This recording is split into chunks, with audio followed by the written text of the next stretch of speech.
Verano de 1947. El oficial Philip Corso está de servicio en la base militar de Fort Riley, Kansas, cuando en una misión de patrulla encuentra algo que cuestiona los fundamentos de la historia.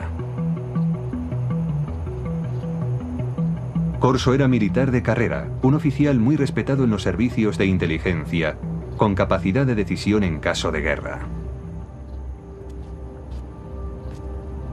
Pero juró que en un edificio abandonado dentro de un cajón de embalaje se guardaba el cuerpo de un ser de otro planeta. Corso publicaría esta y otras revelaciones en un libro llamado El día después de Roswell, que se convertiría en un bestseller tras su publicación en 1997. 5 coroneles acudieron a una sesión de firma de libros y confirmaron que todo lo que mi padre había escrito era correcto. Corso murió en 1998. Pero los datos que reveló en su libro siguen suscitando polémica. A continuación, trataremos de analizar su carrera militar y sus sorprendentes declaraciones acerca de los ovnis.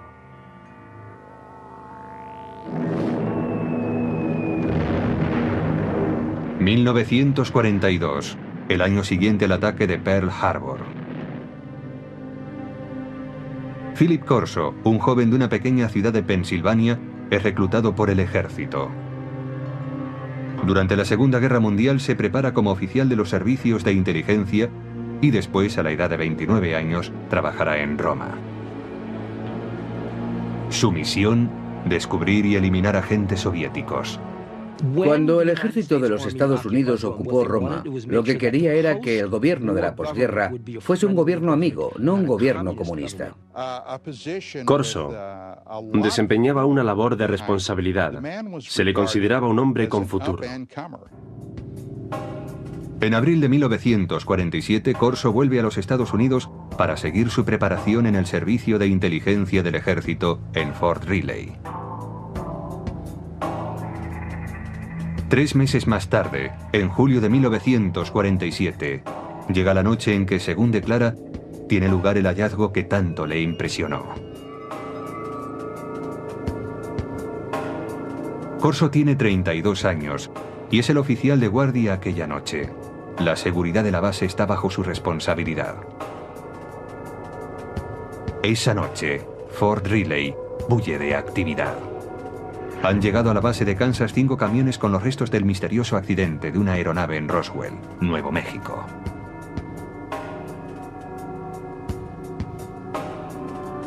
Corso, como oficial de inteligencia, está intrigado por el cargamento. Y hacia las 11 de la noche, entra en el edificio donde se ha dejado la carga. Un policía militar le confiesa que ha mirado en uno de los cajones que formaba parte del cargamento y que no puede describir lo que ha visto. Entonces Corso decide mirar también. Y descubre una especie de ataúdes. Son pequeños, como ataúdes para niños. Intrigado, levanta la tapa de uno de ellos. It looked like a thin body and a humanoid with a sort of a big head on it and eyes, but not too long, and not the shape of it was not as wide, as I say, as our bodies are. Corso dice que aquel fue su primer encuentro con extraterrestres, pero que no sería el último, ni el más significativo. Más tarde, le serían confiados expedientes secretos y objetos de origen extraterrestre.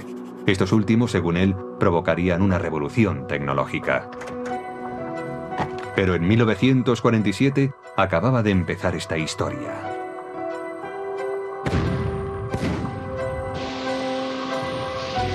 La Guerra de Corea, iniciada en 1950, abre un paréntesis en las reflexiones de Philip Corso sobre seres extraterrestres. Corso entra a formar parte del personal del general Douglas MacArthur como especialista en artillería para las fuerzas de las Naciones Unidas. Tras el armisticio de 1953 se queda en Asia como oficial de inteligencia. Se ocupará de la repatriación de prisioneros estadounidenses y aliados. Llegué a conocer a Philip Corso porque se encargó de la liberación de prisioneros de guerra en el lejano Oriente, a las órdenes de MacArthur, y más tarde fue oficial de proyectos especiales en el Consejo de Seguridad Nacional, trabajando para Eisenhower en la Casa Blanca.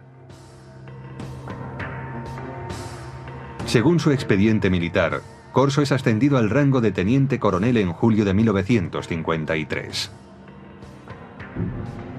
Según afirmó, fue asesor personal del presidente Dwight Eisenhower, al que informó de la creciente infiltración del KGB en la CIA.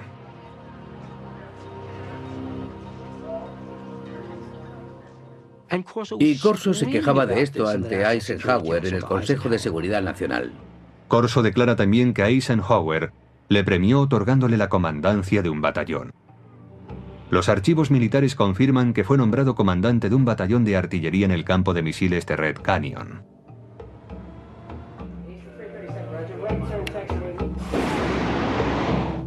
En octubre de aquel año, Corso está al mando de un batallón en Alemania Occidental, donde desarrolla nuevas estrategias de tiro para ataques nucleares. Allí demuestra que sabe cumplir órdenes, pero también demuestra que tiene iniciativa. Está al mando de una batería de armas nucleares. Si se hubiese declarado la guerra contra la Unión Soviética en los años 50, cuando Corso estaba en Alemania, él habría tenido autoridad para disparar armas nucleares. Pero cuando vuelve de Alemania, su carrera cambia totalmente de dirección. El brillante oficial de la inteligencia, intrépido cazador de espías enemigos y comandante de artillería con potestad para utilizar armamento nuclear, se convierte ahora en reservista de la Guardia Nacional. En octubre de 1960, Corso está prácticamente retirado. Es asesor a tiempo parcial en una base de la Guardia Nacional en Maryland. Se podría decir que alguien no estaba satisfecho con él. No tuvo la recompensa merecida. Pero algunos creen que Corso está siendo reservado para su cometido más importante y secreto. Hay una mano oculta que dirige su carrera. Es la mano de Arthur Trudeau. Philip Corso tiene un poderoso protector en el teniente general Arthur Trudeau. Graduado en West Point, en la promoción de 1924, Trudeau es considerado un oficial progresista y admirador de la alta tecnología. En la época de la Guerra Fría es el primero en proponer una formación tecnológica para los oficiales de la inteligencia, y en 1958 es nombrado director del área de investigación y desarrollo del ejército. Cuando Trudeau tiene ocasión de nombrar a un adjunto, recurre a Corso, y así se inicia la etapa de este último en el área de investigación y desarrollo. General called me and said, "Don, establish Foreign Technology Division, and you're the chief of it. And you got an office down next floor under me." Hasta ese momento de su carrera, la trayectoria de Corso en el ejército es fácilmente verificable examinando los archivos militares. Trabajó en el Pentágono. Allí estaba su despacho, así consta. Y lo hizo para el general Trudeau, que le conocía bien, de eso no hay duda. Pero desde que empezó su labor en el Pentágono, el rastro de su carrera es más difícil de seguir y también es más difícil confirmar sus declaraciones. Corso escribió que su trabajo en el Pentágono incluía el análisis de los avances militares extranjeros como el armamento para helicópteros desarrollado por los franceses o el caza de despegue y aterrizaje vertical del ejército británico. Dicha tecnología sería invertida por los estadounidenses. Los militares han desarrollado a lo largo de los años una serie de proyectos dirigidos a copiar dispositivos tecnológicos provenientes del extranjero. Así, una de las tareas de Corso era acceder a esa tecnología extranjera, como la francesa, e invertir su ingeniería. Si se descubría algo bueno, era incluido en los planes tecnológicos propios. Invertir la tecnología enemiga resultó algo habitual en la época de la Guerra Fría. Los soviéticos utilizaron los aviones Sabor capturados de los norteamericanos para invertir su tecnología, y los Estados Unidos utilizaron los MiG capturados para invertir la ingeniería soviética. La tarea de Corso implicaba estudiar la tecnología extranjera, pero su trabajo cambiaría pronto. Poco después del 20 de julio de 1961, dice Corso, el general Trudeau le llama a su despacho y le adjudica una labor sorprendente: examinar la tecnología de la nave extraterrestre que se estrelló en Roswell, Nuevo México, en 1947.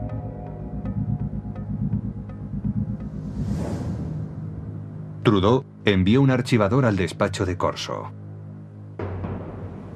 Según este, el archivador guardaba pruebas de diferentes visitas de extraterrestres a la Tierra, así como de su tecnología que afirmaba sería utilizada para desarrollar la nuestra.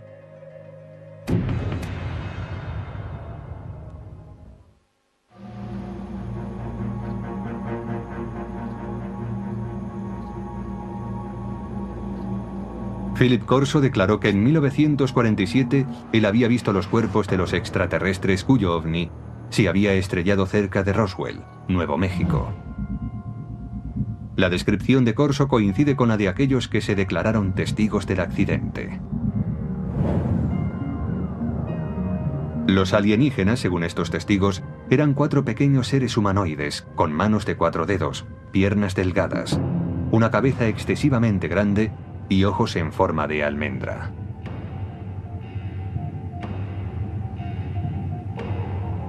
Dichas descripciones aparecen supuestamente en los documentos clasificados por los investigadores del gobierno. Hasta el día de hoy, dichos documentos no han sido autentificados.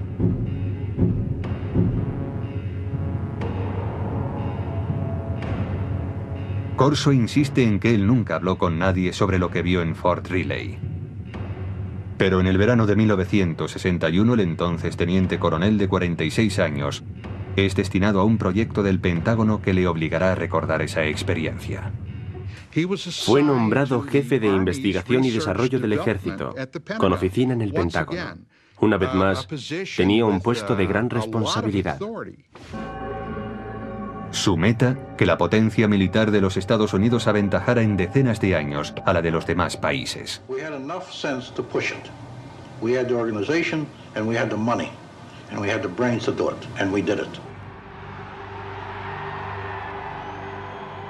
Durante la época de la Guerra Fría, dice Corso, preocupaba mucho al gobierno que los rusos llegasen a tener acceso a los materiales extraterrestres o, lo que era aún peor, que los alienígenas utilizaran su superior tecnología para invadir la Tierra.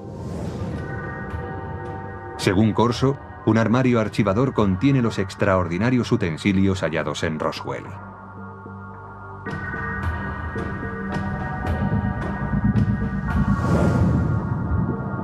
Un trozo de traje metálico superresistente.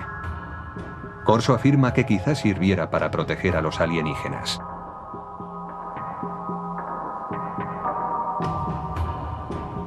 Un tubo que parece lanzar una potente luz roja. El teniente coronel piensa que podría ser un instrumento quirúrgico o un arma. Una corona para la cabeza que, según los informes militares, podría haberse usado para transmitir pensamientos o para guiar la nave espacial. Circuitos impresos en miniatura, posiblemente un microcircuito prefabricado.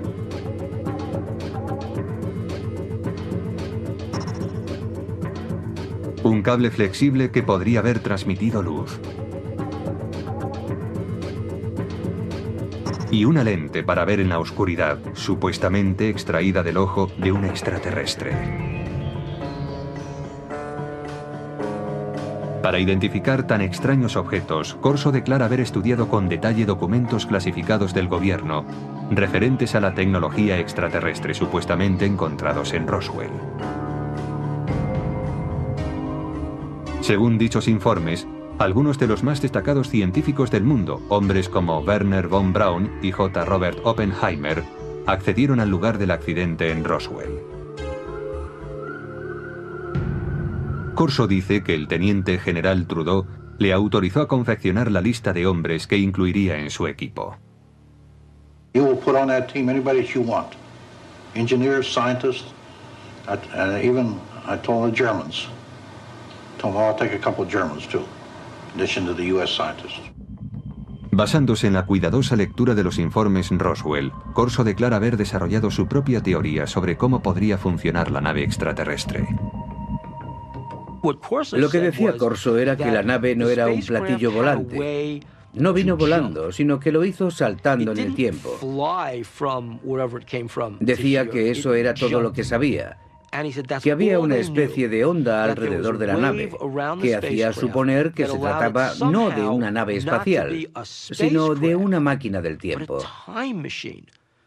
Y la razón es que para recorrer tan enormes distancias, tenía que abandonar lo que nosotros conocemos en física como un continuum espacio-tiempo, desprenderse de eso y aparecer repentinamente en otro lugar. En las notas personales de Corso hay dibujos que detallan sus conceptos.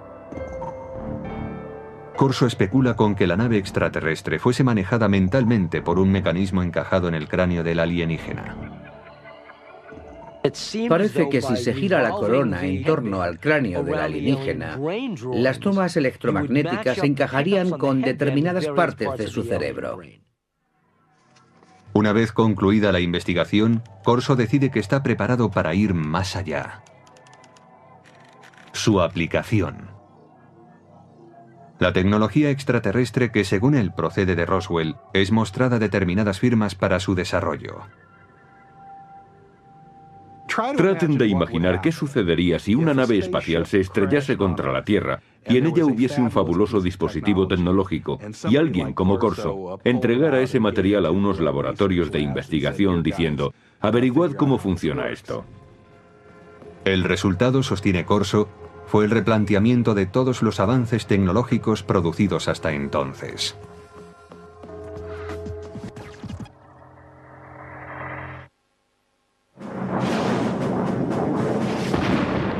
En la década de 1960, la potencia militar estadounidense está plenamente entregada a la Guerra Fría. El teniente coronel Philip Corso quiere usar en su apoyo la tecnología extraterrestre. A finales del verano de 1961, empieza a ponerse en contacto con laboratorios de armamento militar para tratar la cuestión. Los laboratorios del ejército también tenían científicos civiles, y aunque tenía que permitirles el acceso al material clasificado, Phil Corso se sentía muy cómodo trabajando con científicos civiles. Además, todas las autorizaciones formales corrían a cargo de los laboratorios. En Estados Unidos existen numerosos laboratorios de alta tecnología donde científicos civiles trabajan en proyectos militares. Los Álamos, sede del proyecto Manhattan, quizás sea el más famoso. Pero en 1961, Fort Belvoir, en Virginia, desarrollaba en secreto un proyecto para conseguir la visión nocturna. Corso declara que este sería el primer laboratorio al que recurriría. Para que aquellos objetos fueran analizados debidamente, no podía llevarlos a un taller de reparación de radio. Debía llevarlos a algún lugar de suficientes garantías. Según Corso, los testigos de Roswell declararon que la nave extraterrestre usaba una tecnología muy avanzada que permitía la visión nocturna. Si alguien entraba en la nave y miraba hacia afuera, veía el exterior tan nítidamente como si fuese de día, aún en plena noche. También hay, según Corso, una lente extraída del ojo de un extraterrestre que tiene la propiedad de aumentar la intensidad de la luz. Nadie sabe relacionar ambas cosas, dice Corso, pero todo el mundo es consciente de su valor potencial. Corso mantiene que a finales del verano de 1961 muestra a los investigadores de Fort Belvoir la lente extraída del ojo del alienígena y, al parecer, otro tipo de tecnología para aumentar la intensidad de la luz, también hallado en la nave. Este es el tipo de tecnología que, aunque parece ser que ya se había empezado a desarrollar durante la Segunda Guerra Mundial, realmente avanzó en progresión geométrica en años posteriores. Ahora bien, ¿puede esto atribuirse a la tecnología hallada en Roswell? Según Corso, sí. Corso dice que no pudo desarrollarse el mecanismo de control mental. Su teoría era que solo podía funcionar con el cerebro de un extraterrestre. Pero este revés no impide el desarrollo de otro dispositivo. Un circuito impreso de sofisticado diseño. We also had a little charred chip. Small thing, maybe 3/8 of an inch square, 2 threads coming out, and a little one in the center with thin wires. These came from Roswell. We didn't know exactly the function of these integrated circuits, but we suspected that these were circuits, electrical circuits. Corso afirma que llevó el objeto a los laboratorios Bell, que habían desarrollado el transistor 14 años antes. Dice que los científicos del laboratorio consiguieron analizar y más tarde reproducir el microchip extraterrestre. ¿Qué pasaría si ocurriese algo así? Sucedería que en un corto espacio de tiempo el mundo se transformaría radicalmente. No hay duda de que a partir del desarrollo de los circuitos integrados a principios de los 60, el mundo se ha transformado. Se han hecho realidad dispositivos electrónicos desde el teléfono celular al ordenador portátil. El microchip de Roswell estaba dañado por el accidente, según dice Corso. Pero tiene en su poder otro objeto de los alienígenas, y este aparentemente funciona a la perfección. Él sabía por los informes que cuando aquel aparato se puso en funcionamiento, causó quemaduras sobre las superficies hacia las que fue enfocado. Los informes militares clasificados, según Corso, especulaban con que el dispositivo hallado en Roswell, aparentemente capaz de abrir agujeros en las paredes, era algún tipo de herramienta de corte, quizás usada en cirugía. En Aeronáutica Hughes, desde finales de los años 50 y hasta principios de los 60, los investigadores trabajaron en lo que serían los primeros de seguimiento y derribo para la aviación militar. Pero los ingenieros tuvieron problemas a la hora de diseñar un dispositivo práctico. Esto fue así, dice Corso, hasta que él les mostró la extraña herramienta de origen alienígena. El proceso se aceleró después de los años 60 y 61, porque se inventaron nuevos métodos de fabricación de dispositivos láser. A medida que avanzaba la ciencia, avanzaba también la ingeniería. Según los informes, el archivador citado por Corso contiene otro tesoro encontrado en Roswell. It was glass tubes. And they emitted different color lights. And those were sent to Bell Laboratories. From that was one of the greatest advancements I think we have today, came out in fiber optics. Muchos investigadores de ovnis mantienen la teoría de que la nave no tenía cables convencionales porque estaba dotada de cables de fibra óptica. Resulta que la transmisión de información mediante la luz era ya una tecnología conocida. Data de la época de uno de los pioneros del teléfono, Alexander Graham Bell, que hizo pruebas con un aparato que él llamó fotófono en 1880. Casi nadie ha oído hablar de él, pero muchos científicos de la época creían que el fotófono era un invento mucho más meritorio que el teléfono. El fotófono era una manera de transmitir la voz mediante un rayo de luz. La investigación instada por Corso determinó que la transmisión de datos por medio de la luz era inviable debido a que no se podía dirigir un rayo de luz con capacidad para desviarse al hallar un obstáculo. Pero Corso confiaba en que el dispositivo de Roswell podría contener la solución. Estudiaron aquella fibra de vidrio y vieron que la luz podía desviarse, es decir, podía trazar curvas. Llegaron a la conclusión de que aquello se debía al revestimiento del cable. Aquella era la clave para hacer funcionar la fibra óptica. Aunque el uso de la fibra óptica no se generalizó hasta los años 70, los investigadores de ovnis creen que el revestimiento del dispositivo extraterrestre, una capa externa que cubría la fibra conductora, es lo que posibilitó el avance de la fibra óptica en nuestro planeta. Corso también examina algunas fibras muy resistentes que, según los informes militares, proceden de los trajes de los alienígenas. The first thing of the fabric that amazed me was a thread that I couldn't cut with a razor blade. Just a thread. Corso ofrece en su libro una teoría referente a las fibras que componían el tejido de los trajes alienígenas. El cuerpo de los extraterrestres, posiblemente de materia más vulnerable, estaba protegido por la gran resistencia de un tejido que, en cierto modo, formaba un escudo. Y según Corso, no se vestían con él, sino que lo tejían a su alrededor. Es decir, lo hilaban como un capullo de seda. Corso se pregunta si estas fibras tan resistentes tendrían aplicación como material antibalas para ser usados por los cuerpos de seguridad y por el ejército. Corso asegura que el ejército intentó llevarlo a la Universidad de Colorado para tratar de fabricar dicho material. A mediados de la década de los 60 hubo grandes avances en cuanto a tejidos resistentes. Usaban la tecnología de los polímeros, el tipo de moléculas que, decía Corso, estaban presentes en el tejido extraterrestre. En 1965 se inventa el Kevlar, un tejido que se usaría en chalecos antibala. Una prueba más, según Corso, del impacto de la tecnología extraterrestre.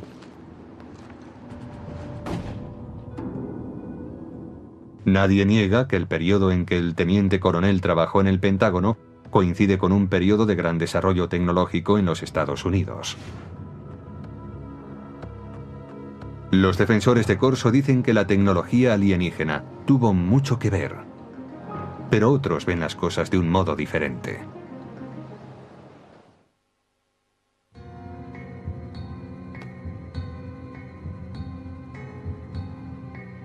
En su libro El día después de Roswell, el teniente coronel Philip Corso declara haber introducido la tecnología extraterrestre hallada tras el incidente de Nuevo México en la agenda de los militares estadounidenses. Pero otros afirman que los avances científicos de los años 60 no fueron obra de un héroe, ni se debieron a la ayuda extraterrestre. Resulta simpático pensar en un héroe que nos conduce a un mundo de avanzadas tecnologías adquiridas de platillos volantes. Pero después de trabajar en numerosos programas de investigación y desarrollo, puedo asegurar que no es esa la forma en la que avanza la tecnología. Por ejemplo, en un programa aeronáutico de propulsión nuclear, empleamos 3.500 personas, 1.100 de ellas eran ingenieros y científicos. Gastamos $100 millones al año. Esa es la clase de trabajo que se hace para desarrollar una nueva tecnología. Dice Corso que el uso del láser pasó de la teoría a la práctica después de que los científicos examinaran el objeto encontrado entre los restos del accidente de Roswell. Pero para los historiadores, eso es ciencia ficción. El láser es un buen ejemplo para aclarar que un invento no surge de la noche a la mañana. No se produce porque a un científico le llegue la inspiración, baje a su taller del sótano y 15 minutos después obtenga un rayo láser. En realidad, el estudio del láser empezó en 1951, cuando un físico de la Universidad de Columbia estaba dando un paseo por Washington. Aquel físico era Charles Townes. Me desperté pronto aquella mañana, preocupado por no haber llegado a ninguna conclusión. Después del desayuno salí a dar un paseo por el parque. De pronto pensé, un momento, podemos disponer de toda una colección de moléculas, todas ellas activadas con un exceso de energía. Me puse a hacer números y comprobé que podía hacer que aquello oscilara. Necesitó 2 años y $50.000 de subvenciones gubernamentales antes de presentar un prototipo de láser de microondas, aunque escasamente operativo. El primer dispositivo láser utilizaba microondas, no luz. La versión emisora de luz no estuvo operativa hasta 1960, 9 años después de que el profesor Townes iniciara sus investigaciones. En cuanto a la aportación de los alienígenas... No, los extraterrestres no tuvieron nada que ver con la tecnología del láser y en realidad yo tampoco. No creo que los extraterrestres nos hayan dado ninguna información. Mientras que el desarrollo del láser se produjo con lentitud, los circuitos integrados avanzaron rápidamente. Pero el mayor logro de los científicos vino mucho después de que Corso se jubilase. El verdadero avance tuvo lugar en 1971, cuando un hombre llamado Tim Hoff introdujo un microprocesador en una pieza de silicona, una computadora en un chip. Lo que sucede básicamente en un circuito integrado es que controlamos el flujo de electrones, o en ciertos casos, la ausencia de electrones.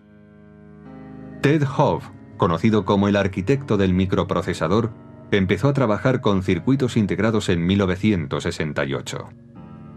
Hove refuta la declaración de Corso según la cual un chip alienígena hallado tras el accidente de Roswell hizo posible una versión terrestre.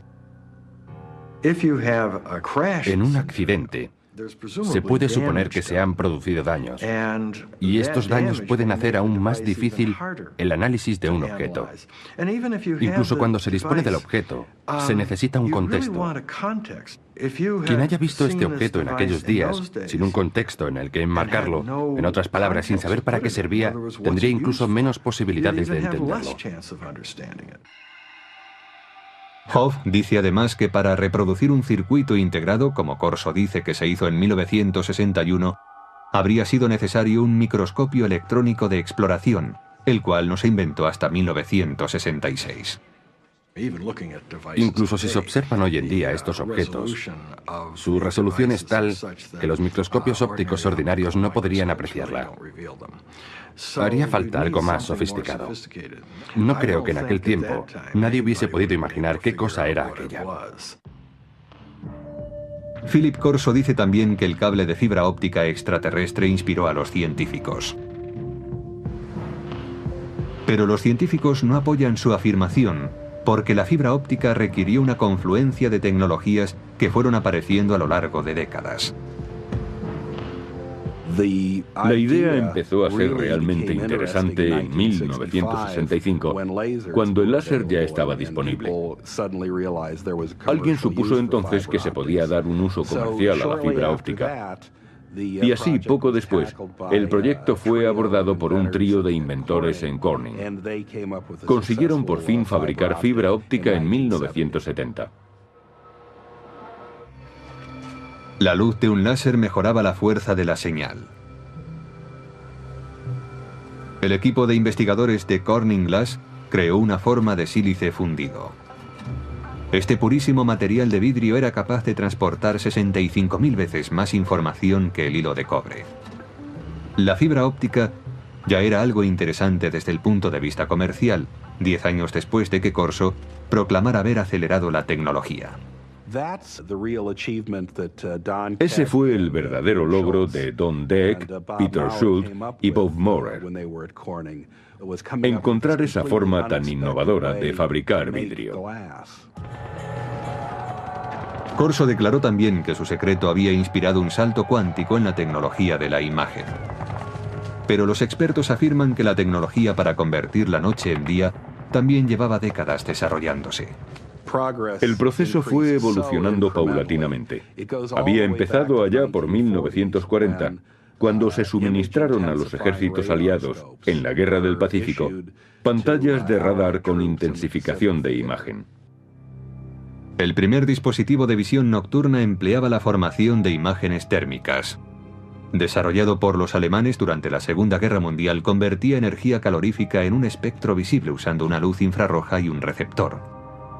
Más tarde, a principios de los 60, William Spicer, un investigador del Departamento de Defensa, creó un mecanismo para la intensificación de la imagen.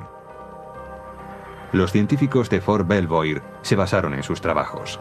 La intensificación de imagen no requiere luz adicional. Funciona como un receptor de radio para ondas lumínicas, amplificando la luz existente. Los intensificadores de imagen actuales son lo bastante pequeños para poderse llevar como gafas y son capaces de amplificar la luz, multiplicándola por 35.000. Los científicos argumentan que si Corso tenía realmente un intensificador de imagen extraterrestre, mostrárselo a los investigadores en 1960 habría ayudado poco al progreso de esa tecnología. La ingeniería necesaria progresaba a un ritmo muy lento. Lograr la visión nocturna fue, en gran medida, el resultado de un trabajo de ingeniería realmente brillante. Finalmente, según expertos en tecnología, las fibras superresistentes de Corso no venían de los trajes espaciales de los alienígenas, sino del fruto de años de investigación de una científica llamada Stephanie Kwolek, que trabajaba en la compañía DuPont. Ella consiguió enlazar cadenas de átomos en 1965. En 1971 el Kevlar ya estaba en el mercado. La teoría de que algo como el Kevlar salió de un platillo volante resulta tan chocante para mí como insultante para alguien como Stephanie Kwolek, que invirtió enormes esfuerzos, años de su vida, una enorme dedicación e inteligencia para desvelar los secretos de la naturaleza. Además, algunos escépticos insisten en que el teniente coronel Corso sencillamente no tenía los conocimientos suficientes para promover un programa de ingeniería inversa. Leí algo que había escrito hace años y vi que aquello no era alta tecnología. Yo he trabajado para General Electric, Westinghouse, General Motors, TRV System, McDonnell Douglas y junto a muchos científicos. Yo mismo soy físico y no vi nada en los escritos de Corso que indicara que tenía los conocimientos, el talento, la formación para manejar un material como aquel y llevarlo a la industria. Corso tenía una respuesta para tal objeción. Decía que su equipo de científicos de élite le ayudaba a interpretar los objetos de Roswell. I didn't have the training or the background for something, they got highly technical. But fortunately the German scientists were there. I knew von Braun, and I knew Hermann Oberth. Oberth was a man that said we've been helped. But we had to keep it quiet to protect our budget, protect our organization. Para los escépticos, caben más dudas acerca de Corso. Según ellos, un teniente coronel no debería asumir funciones como las que Corso se atribuía. Creo que un indicio de su consideración dentro del ejército viene dado por el hecho de que nunca llegó a coronel, a pesar de sus muchos años de servicio. Pero otros apoyan las afirmaciones de Corso, en particular aquellos que dicen conocer el funcionamiento interno del ejército. En aquellos días, un teniente coronel tenía mucha más autoridad e importancia que ahora. Pero incluso hoy, hay tenientes coroneles que conocen mucho acerca de planes y operaciones importantes. Todos los científicos y militares con los que Corso dijo haber trabajado afirman que no había implicación extraterrestre en las tecnologías desarrolladas a partir de aquellos años. No existen documentos de ningún tipo que avalen las afirmaciones de Corso sobre ingeniería alienígena aplicada a la terrestre. Pero sus partidarios defienden que si no hay rastro de ningún documento, es por una razón.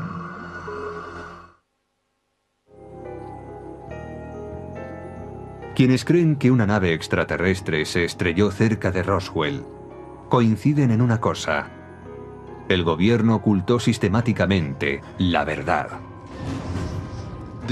El gobierno de los Estados Unidos y otros gobiernos del mundo han ocultado pruebas para dar este asunto por concluido, pretendiendo así acabar con el misterio. Philip Corso alega que él también debía mantener en secreto su programa de ingeniería inversa. We couldn't discuss it. We made a decision. It cannot be discussed outside of us. We're doing good. We have the authority, we have the money for our R&D projects. Well, that's fine. Let's keep it that way. Let's not get mixed up in the murky area of whether they exist or not. En cuanto a la contribución de Corso a los avances de la ciencia, los escépticos dicen que la tecnología que él declara haber impulsado por aquella época ya estaba a punto de aparecer. Como prueba, aluden a la famosa corona de control mental, una tecnología extraterrestre que Corso reconoció que no pudo ser desarrollada. Hoy está en camino de convertirse en realidad sin su ayuda.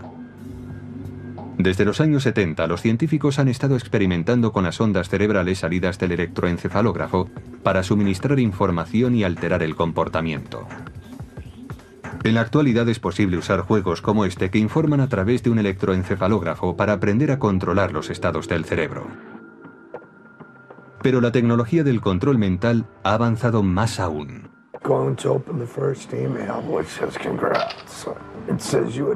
En 2004, la FDA autorizó a los investigadores para experimentar con unos diminutos implantes cerebrales, diseñados para que las personas discapacitadas pudiesen controlar un ordenador con su pensamiento.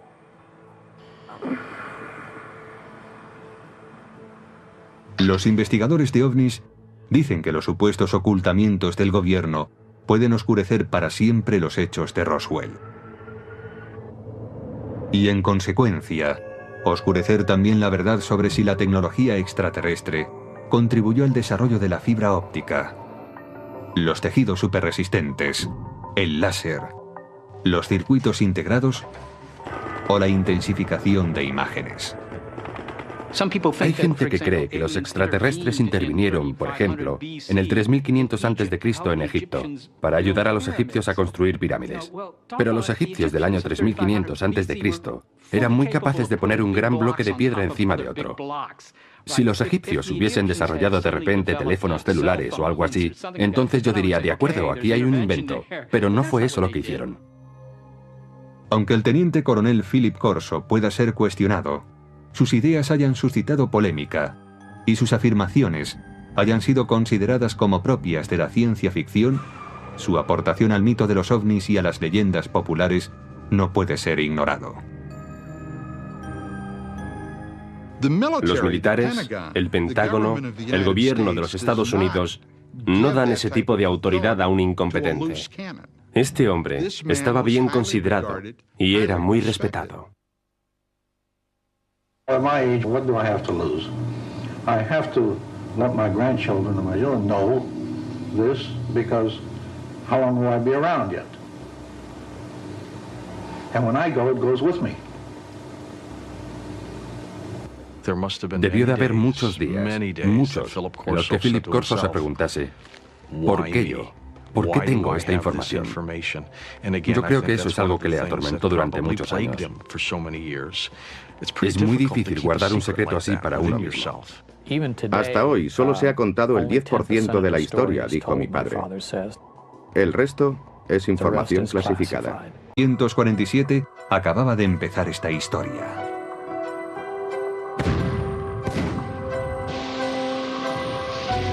La Guerra de Corea, iniciada en 1950, abre un paréntesis en las reflexiones de Philip Corso sobre seres extraterrestres. Corso entra a formar parte del personal del general Douglas MacArthur como especialista en artillería para las fuerzas de las Naciones Unidas. Tras el armisticio de 1953 se queda en Asia como oficial de inteligencia. Se ocupará de la repatriación de prisioneros estadounidenses y aliados. Llegué a conocer a Philip Corso porque se encargó de la liberación de prisioneros de guerra en el lejano Oriente, a las órdenes de MacArthur, y más tarde fue oficial de proyectos especiales en el Consejo de Seguridad Nacional, trabajando para Eisenhower en la Casa Blanca. Según su expediente militar, Corso es ascendido al rango de teniente coronel en julio de 1953. Según afirmó K. A continuación, trataremos de analizar su carrera militar y sus sorprendentes declaraciones acerca de los ovnis.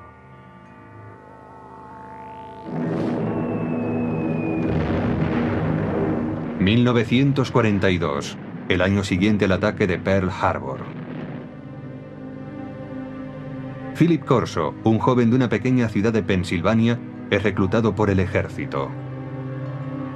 Durante la Segunda Guerra Mundial se prepara como oficial de los servicios de inteligencia y después, a la edad de 29 años, trabajará en Roma. Su misión, descubrir y eliminar agentes soviéticos. Cuando el ejército de los Estados Unidos ocupó Roma, lo que quería era que el gobierno de la posguerra fuese un gobierno amigo, no un gobierno comunista. Corso desempeñaba una labor de responsabilidad. Se le consideraba un hombre con futuro. En abril de 1947, Corso vuelve a los Estados Unidos para seguir su preparación. Verano de 1947. El oficial Philip Corso está de servicio en la base militar de Fort Riley, Kansas, cuando en una misión de patrulla encuentra algo que cuestiona los fundamentos de la historia. Corso era militar de carrera, un oficial muy respetado en los servicios de inteligencia, con capacidad de decisión en caso de guerra. pero juró que en un edificio abandonado dentro de un cajón de embalaje se guardaba el cuerpo de un ser de otro planeta. Corso publicaría esta y otras revelaciones en un libro llamado El día después de Roswell, que se convertiría en un bestseller tras su publicación en 1997. 5 coroneles acudieron a una sesión de firma de libros y confirmaron que todo lo que mi padre había escrito era correcto. Corso murió en 1998. Pero los datos que reveló en su libro siguen suscitando polémica, y que no puede describir lo que ha visto. Entonces Corso decide mirar también. Y descubre una especie de ataúdes. Son pequeños, como ataúdes para niños.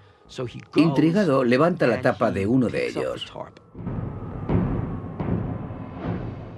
It looked like a thin body, and a humanoid with a sort of a big head on it, and eyes, but not too long, and not the shape of it was not as wide, as I say, as our bodies are.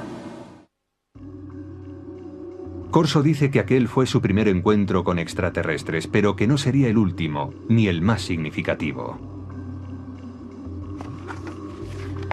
Más tarde, le serían confiados expedientes secretos y objetos de origen extraterrestre. Estos últimos, según él, provocarían una revolución tecnológica. Pero en 1900 en el servicio de inteligencia del ejército en Fort Riley. 3 meses más tarde, en julio de 1947, llega la noche en que, según declara, tiene lugar el hallazgo que tanto le impresionó. Corso tiene 32 años y es el oficial de guardia aquella noche. La seguridad de la base está bajo su responsabilidad. Esa noche, Fort Riley bulle de actividad. Han llegado a la base de Kansas 5 camiones con los restos del misterioso accidente de una aeronave en Roswell, Nuevo México.